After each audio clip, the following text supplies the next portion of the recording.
ఏమని తెలీదు. నాకేం అనిపిస్తుందంటే నేను ఊహించగలను, ఆత్మలు ఉంటాయి.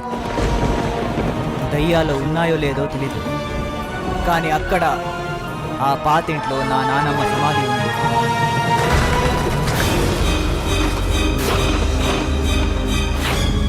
మధ్యరాత్రికు అరగంట ముందు ప్రారంభించాలి. మరి మధ్యరాత్రి నుండి అరగంటపై ముగిద్దాం. ప్రతి కర్మ విభిన్నంగా జరుగుతుంది. నీ నక్షత్రాలపై ఆధారపడి ఉంది. ఏమైనా కానీ వేళ్లను ఎత్తొద్దు. ముందు నేను చదువుతాను.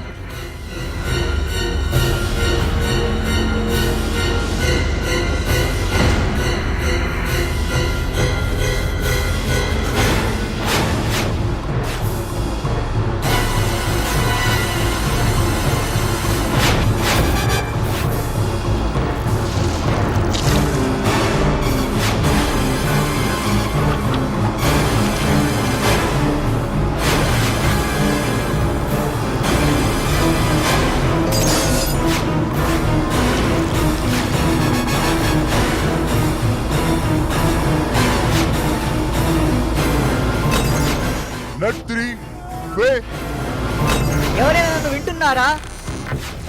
ఇలా సంప్రదాయాల్లో, సంస్కృతిలో ఎవరు కూడా తన వద్ద ధర్మలో ఉండకవ్వదు.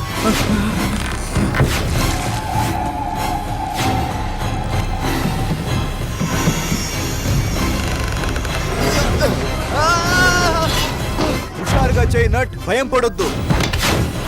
ఇప్పుడే నా వెనక ఎవరు ఉన్నారు?